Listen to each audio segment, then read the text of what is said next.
In the days following Simon's purchase of his getaway cabin, he began to feel uneasy. His imagination began to run wild as soon as he was able to discover the trapdoor. The only sign of life was his own ragged breath, which was the only sound in the silence. There was just something about it he couldn't open. No, not yet. But before we start our story, smash the like button. Make sure to subscribe and hit the notifications bell so you won't miss any new stories. Who hasn't fantasized about finding a secret room in their home? Who hasn't dreamed of discovering riches that have been secreted away for centuries? However, most of us, after searching every nook and cranny, will never find anything. However, Simon did. The secret trapdoor in his cabin was certainly worth exploring, but he'd become paralyzed by fear. Simon was thrilled to show his new cabin, that he'd purchased for a bargain price, off to his friends and family.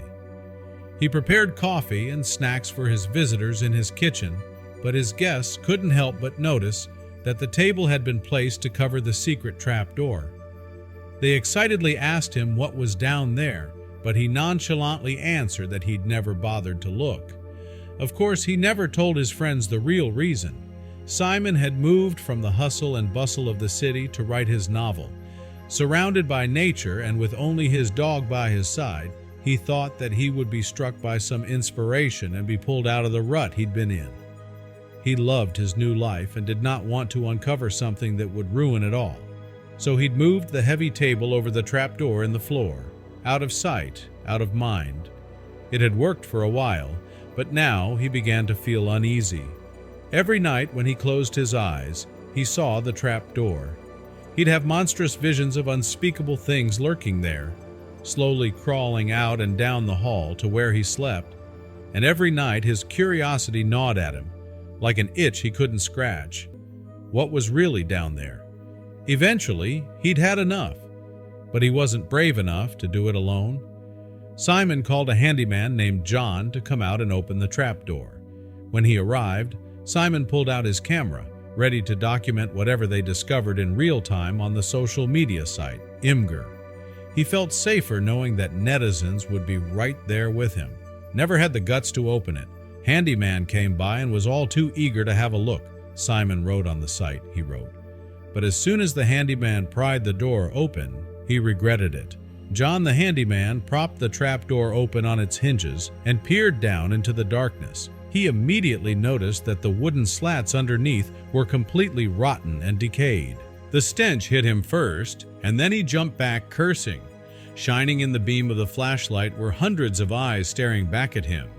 The wood was crawling with them. There were venomous funnel weaver spiders everywhere.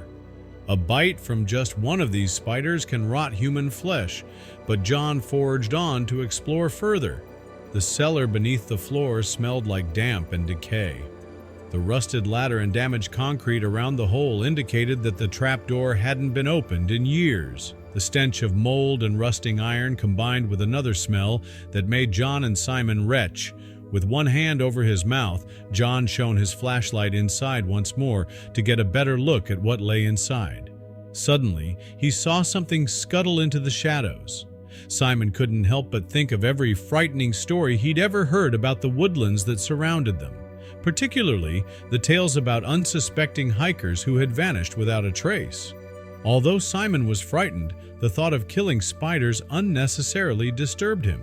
So, with John's help, the pair carefully removed the funnel spiders one by one and gently released them in the woods outside. Now that the spiders had been removed, their view was less obstructed. John began to venture deeper into the darkness and held his breath. John held tightly onto the ladder and carefully descended into the pitch-black cellar below. He made his way around the few spiders that remained, and then his feet reached the damp earth, followed closely by Simon. Looking around the room, Simon gave his followers a live update. "Yeah, creepy," he wrote in his post. "There seems to be a faucet and ventilation, a bomb shelter maybe, or a cistern." But just moments later, the pair saw something so grotesque that they froze in their tracks. Simon described what he encountered as unidentified gnarliness. In the corner of the room, John's flashlight revealed the cause of the stench, a concrete trough filled with what looked like a gelatinous mass. The trough was big enough to hold a man, Simon noted with fright. The unidentified substance looked as though it had been there for years. But what was it, and what was it hiding?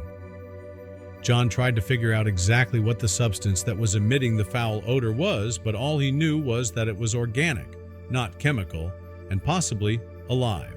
Simon surmised that it could be mold or fungus and tried not to think about the other horrendous possibility. Was it something far worse?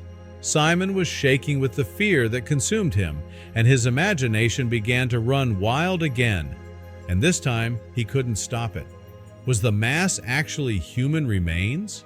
The walls of the trough were also covered with the slimy substance, and then John noticed something that made his stomach turn. The slime had black tentacle-like roots growing out of it. At this new and revolting sight, John couldn't take any more. He scrabbled back up the ladder. He and Simon were petrified of whatever was down there.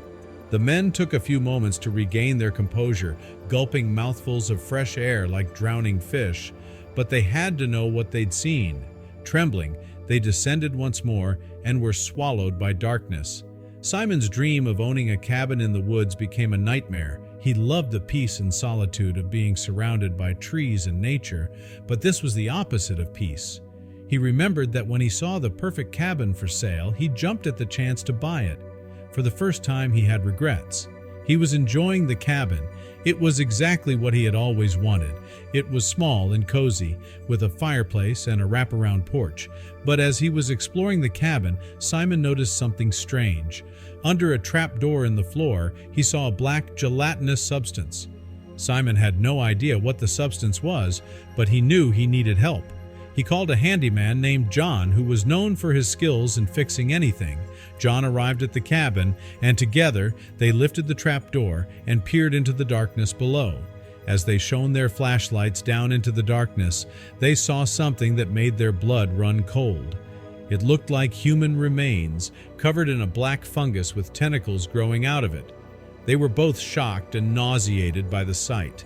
Despite their initial disgust, Simon and John knew they needed to figure out what to do with the fungus. They went back down into the darkness trying to think of a solution, but as they descended, the smell of the fungus became overpowering. They both knew they had to get out of there before it was too late. As they hurried back up the stairs, Simon and John couldn't shake the feeling that they were being watched. They couldn't see anything, but they could feel the presence of the fungus all around them. They were terrified and desperate to escape. Finally, they made it back up to the cabin and stumbled out into the fresh air. They were both covered in sweat and gasping for breath. They were in a state of despair and disbelief. What should they do next? They knew they couldn't leave the fungus down there, but they had no idea how to deal with it. Even their dog was barking and knew that something was wrong. They sat on the porch for hours, trying to come up with a plan. They knew they had to do something, but they were both terrified of what might happen if they went back down into the darkness. In the end, they decided that they needed help. But who could they trust? Simon and John couldn't help but feel they were dealing with something completely foreign and unknown. They were terrified, but knew they had to face the fungus head-on. They needed severe assistance, but needed help deciding which company to call. This was a life-or-death situation. They went back down to the basement to try and figure out a plan.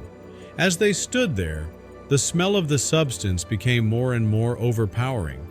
It was a sickly sweet smell, and it made Simon feel nauseous. "We need to call a professional to deal with this," John said. "I have no idea how to handle something like this." Simon nodded, relieved that John had a plan. He called a local company specializing in hazardous materials and waited anxiously for them to arrive. They thought about what the workers would think upon seeing the alien mass. They did not want to get implicated in anything illegal.